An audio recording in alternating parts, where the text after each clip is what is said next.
This is a pulse width modulation solar charge controller, as you can read right there. This one is only applicable to lead acid, gel cell, or flooded type batteries, and it'll do 12 or 24 volt. This is actually a 30 amp model, and I thought we'd tear it apart, take a look inside, see what's going on. This has a rather simple display output. Some have none. I've got one that's got none at all.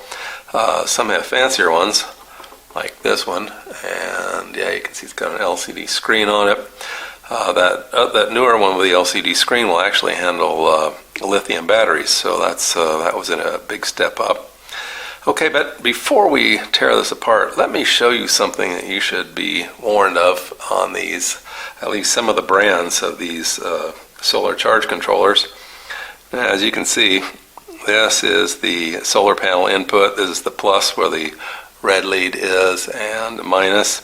And then over here is the battery output and input output. And it's plus and minus like that. And then the load out is, of course, plus and minus like that. So when I first wired these up, I assumed, working with a lot of DC, that the negatives would be common. And you can see that, yeah, from the LCD or from the VOA meter over here, yeah, and nothing's happening. But watch this. When I connect the positives are common. I didn't know that when I first wired these up. I actually had to talk to the factory, and the factory, I was telling them or asking them, is the negative common? And they said, no, negative is not common. Do not wire them together. They said the positives are common, but the negatives are not. Okay, so interesting little fact. Let's get in close on this and take it apart and see if there's anything interesting inside. And this is the back side. Some early cheap ones had steel instead of aluminum on the back plate, and this one you can see is, yeah, it's an aluminum heat sink, and that's a good thing. This one has one screw missing. And I think this may have been like an early version that they sent me as a kind of as a test. We were putting these in products, and so they gave us a bit of a break, and we were testing them. There we go. A little bit sticky. I see why. So yeah, we'll just set that out of the way. It's got some heat transfer tape on it here. And yeah, we have some big switching ICs here.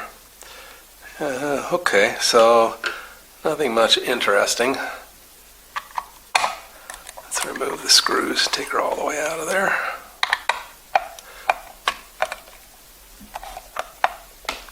Oh yeah, that one's basically glued in there.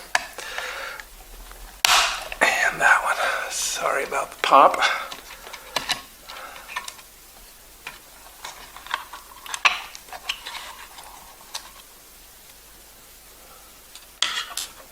And let's see what we got. Okay, here we have the connectors, and again it's solar panel battery, and then the output, we have two large fuses. I don't see any markings as to what size. I'm guessing they're around, oh yeah, I do here on top, 30. Okay.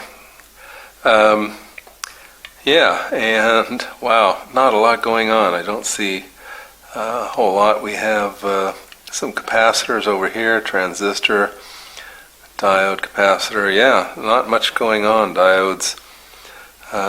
It looks like it comes all over here to these two ICs, and one of them I think is driving the LED display, but yeah, and a reset switch. So this is looks like probably their testing plug, and Yeah, it's not even marked as such, but I'm guessing that's it. And then you can see the brand over here and the model number of the PS30. It's a 30 amp system.